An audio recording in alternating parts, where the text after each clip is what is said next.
Hi, babe. Ano sa'yo problema? Ikaw, Ano sa'yo pasabot? gabi eh. Kapila na ba ako naging di ko ganahan pag... Grabe, para lang ato? Inana nakakasuko para lang ato? Kaya wala, di kayo dapat ikasuko. Wala, Jude. I was about to text you, pero... Pero wala ni mo nabuhat. Okay then, I'm sorry. Di nako. Babe, calm down. Istoryaan ni nato. I'm sorry too, pero di nako. Babe, Bulag na ta. babe, babe.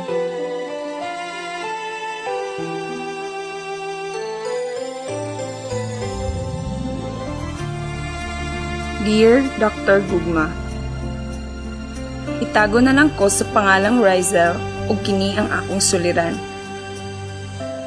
Bago lang miga 1 month sa akong uyab atong August 21. Okay biya kay classmate mi sa isa ka subject ug isa ra pud mi og circle of friends. But then niabot ang one time ninglaag ko nga wala ka pananghid niya. Di man sa ingon nga nangigat ko at tong panahon na kay ako ramang giapas akong bayot nga best friend kay hubog na daw kaayo siya.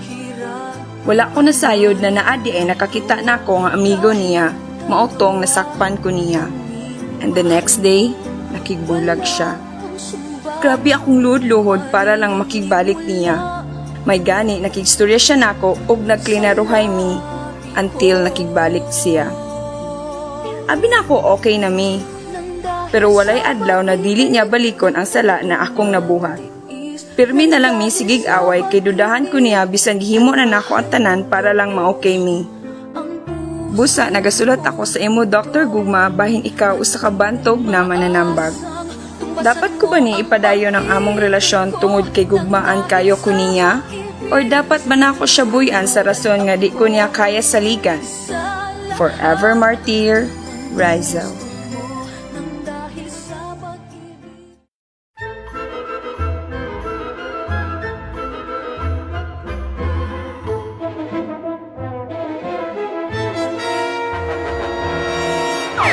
Nadyo'y mga sitwasyon sa usa ka relasyon Rizel na di mo magkasinabtanay, whether it be a clash of choices or the lack of trust. Ug sa akong nakita, ang kulang sa inyong relasyon kay ang pagsalig.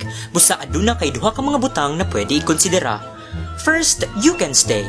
Ikaw na mismo ang nag-ingon na gugmaan kaniya. So ang sunod na pangutana kay, how far are you willing to go to make the relationship work? Remember that trust is something earned. Kung di pa kanya kaya saligan, siguro wala pa jud nimo napakita na dapat wala siya ikabalaka. Kung naay pagsalig, naay freedom ug security na maabot ninyo ang full potential na kaya i-offer sa usa ka relationship. Pero kung wala, naay kahadlok ug inseguridad na makapugong og limita sa potensyal sa inyong relasyon. Apan kung gibuhat na jud nimo ang tanan pero wala japon siya pagsalig nimo, basin dili ikaw ang nagkulang. And with this, you have the option to let go. Ang usa ka relasyon should be built on trust and not on mistrust. Busa kung di kanya kaya saligan sa usa ka gamay na butang, unsa na lang kaha sa mga dagko na sitwasyon. You have to realize na usahay, kung ang relasyon becomes toxic and depressing, ang pinakamaayo na lang nimong mabuhat, kay ang buyan kini. So learn to weigh your choices and let your heart speak up for what you really want. Hi, babe! Ano na ba yung problema? Ana, ba ako nga di ko ganahan pag di ka manangid nako. Babe, wala man dyan kayo dapat ikasuko. I'm sorry, but I can't do this anymore. Bulag na ta. Babe, okay, fine. Bulag na ta. Siguro gasalig ka kay permedyo ko makigbalik nimo. Pero sa karon, gikapoy na ko. Kabalo ko nga di na nimo kaya buhaton. Audi ay, watch me. Yes, I love you, but you know what? I love myself too.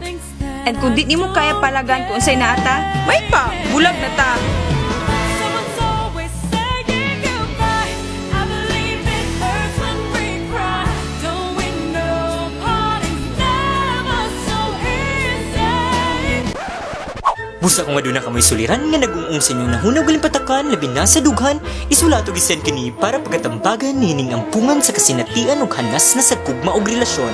Kini si Dr. Gugma nagaingon, kung ang inyuhang relasyon kay walay pananghiray, ayaw nagdahom na kini magdugay.